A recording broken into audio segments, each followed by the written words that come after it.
On sait que les algorithmes peuvent exécuter automatiquement des stratégies d'investissement. Mais une question se pose naturellement, peut-on automatiser également les décisions d'investissement elles-mêmes? C'est précisément ce que les robots advisors proposent de faire, ces plateformes capables de proposer et de gérer un portefeuille avec très peu d'intervention humaine.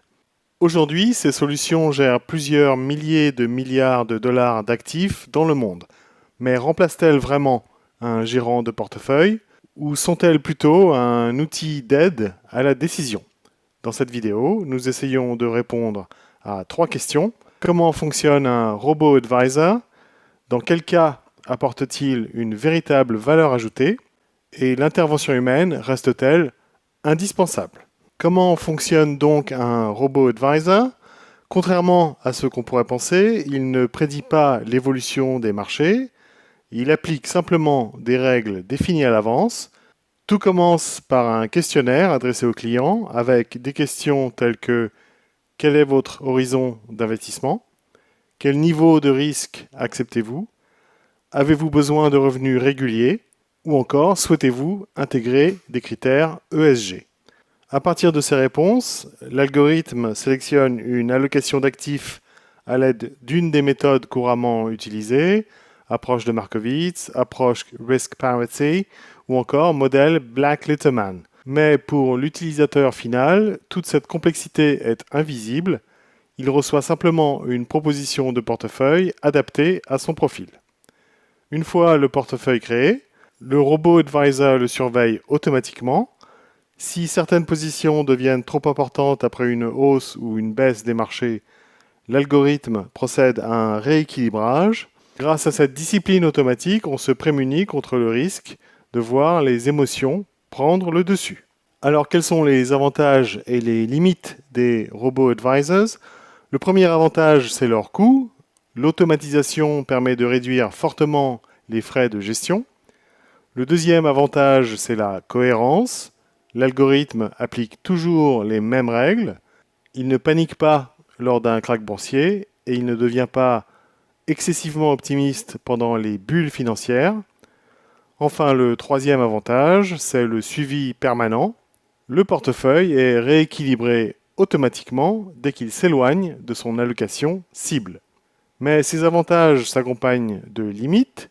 Première limite, un robot advisor prend ses décisions à partir de données passées et d'un modèle mathématique.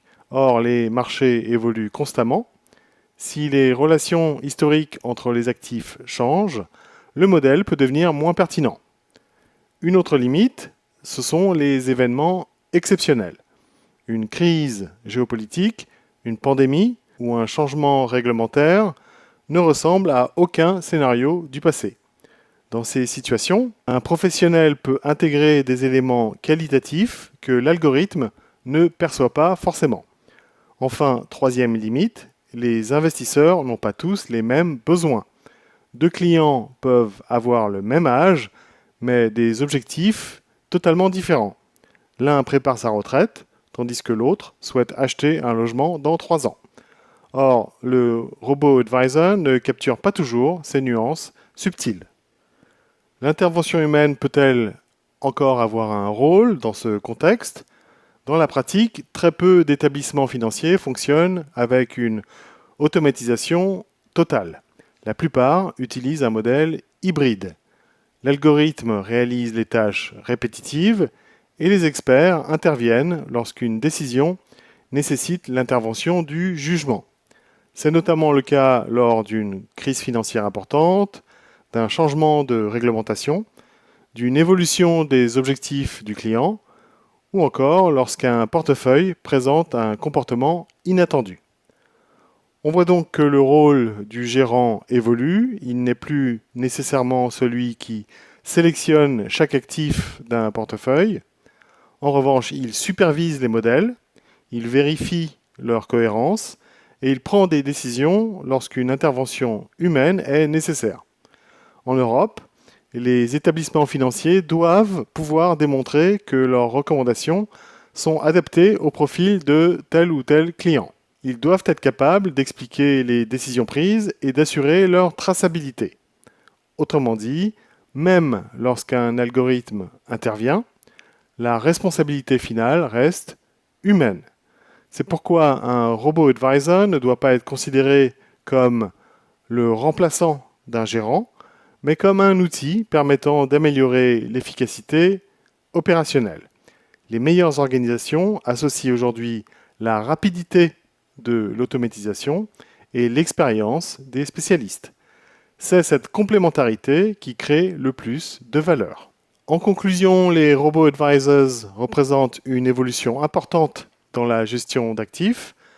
Ils automatisent efficacement les tâches répétitives, ils réduisent les coûts et ils assurent une grande discipline dans la gestion des portefeuilles. En revanche, ils ne remplacent pas l'expertise humaine lorsque les marchés deviennent incertains ou que les besoins des investisseurs dépassent ce qu'un modèle peut décrire. La question n'est donc plus faut-il choisir entre l'humain et l'algorithme?